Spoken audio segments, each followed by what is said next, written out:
Well, I'm not going to stand here and lie to you. This video is about public footpaths, so unfortunately the visuals will be a bit boring. Overgrown, muddy, dusty footpaths is what you can expect. So I thought to myself, how can I spice things up in the beginning to maybe put a smile on your face, perhaps even a giggle?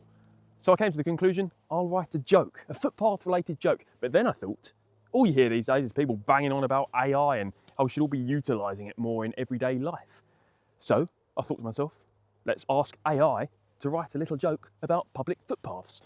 Now, if you're a comedian and people have been saying to you, oh, you ought to be careful because the robots are coming and you're going to be chomped out of a job in the next few years, well, if you're a comedian, take it from me, you're safe. All right? Knock, knock. Who's there? Path.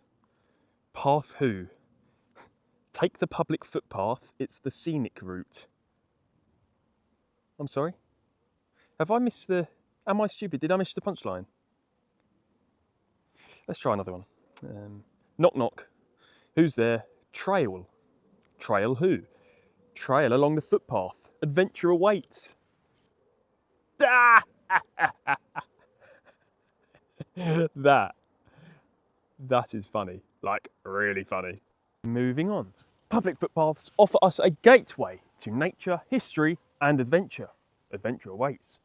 But have you ever wondered where they come from, how they've evolved through time, and just who fought for our right to roam? Well, let's knock knock on the door of opportunity and find out, shall we? Come on, let's skedaddle. Since the dawn of time, have unofficial footpaths been worn into the ground by earthlings of all sorts, humans or animals alike, as we scour the land for food, water, or shelter.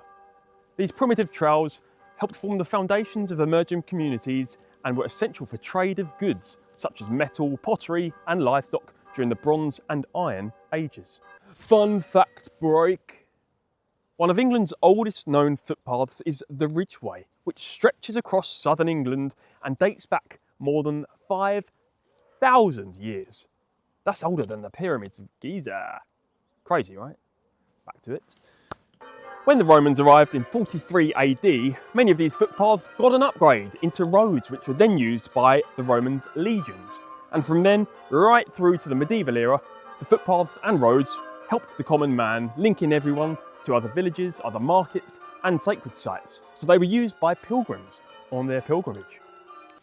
Life was good and everything was moving swimmingly. And then came the Industrial Revolution. Sorry about that.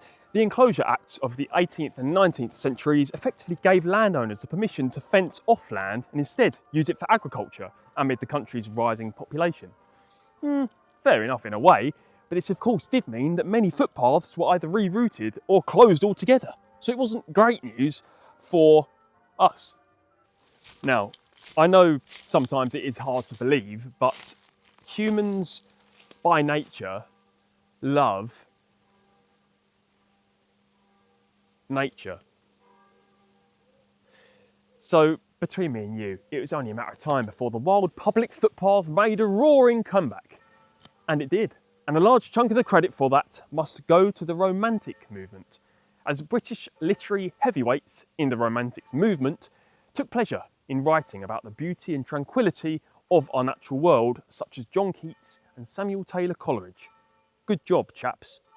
As Britain industrialised, cities grew, and when cities grow, more people of course live in them, but when people are living in cities, that will make spending time in nature and maybe going out for walks, for instance, make it more of a necessity rather than a leisure activity, because for millions of years, humans have been evolving in and amongst nature, not in smog-ridden, rat-infested, dirty city landscapes. Trouble is, they couldn't spend more time in nature, going out for walks on footpaths, because all the places they had been walking for generations and generations was now on private land, thanks to them blinking Enclosure Acts I just told you about.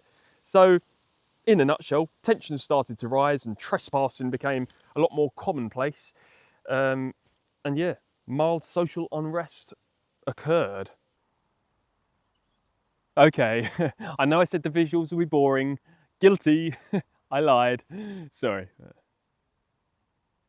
Tensions boiled over in 1932 with the famous Kinder Scout mass trespass in Derbyshire, where hundreds took part to defy landowners and demand access rights. Famous protests of such, often led by figures like Benny Rothman, helped pave the way for change and secure the National Parks and Access to Countryside Act of 1949. This law created national parks and required definitive maps that legally recorded over 140,000 miles of path in England and Wales alone. That's enough to circle planet Earth 5 times, and we're still the 3rd fattest nation in Europe.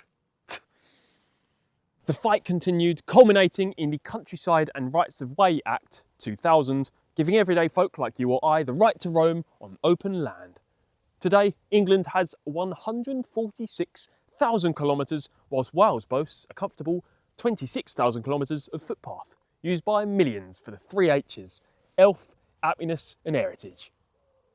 But it's not all smooth strolling. Oh no. Over in Cornwall, the Open Spaces Society estimates that blockages such as illegal fences or overgrown bushes are far more common than anyone thinks. Why? Because the public who encounter these troubles just don't report it. They either don't know how to, don't know where to, or even if it's worth it. Because half the time with these things, you tell your council and they do jack all about it. They just don't give a monkeys. So if you're out there on them public footpaths today, take good care of yourselves. Well, I for one do see the importance of public footpaths, and to hear that the upkeep of them is increasingly being undermined in this day and age is upsetting. They give us a real chance to indulge in the beauty of nature and a snapshot into rural Britain.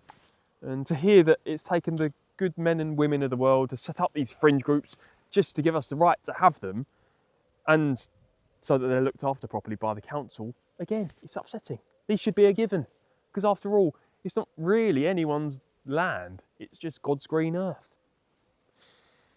Plus, are there any mainstream voices speaking up for the smaller things in the countryside, like public footpaths? I can't think of anyone. The Lorax, doesn't really count, does it? Clarkson? More farms. So it's sad, but hey, we're here, we have footpaths, and to honour the legacy of the good men and women, past times or present, I think we should all be using footpaths a bit more. Using them for what they're for, to connect one another, for general activity, and, like I say, to interact with nature. So, I'm going to go for a walk right now. I'm going to go for a walk, and you should too.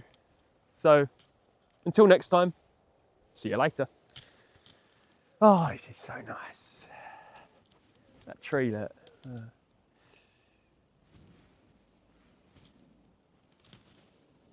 Might go and watch some Netflix actually. I'll do that tomorrow. I'll do it tomorrow. I will go for a walk, but Netflix calls.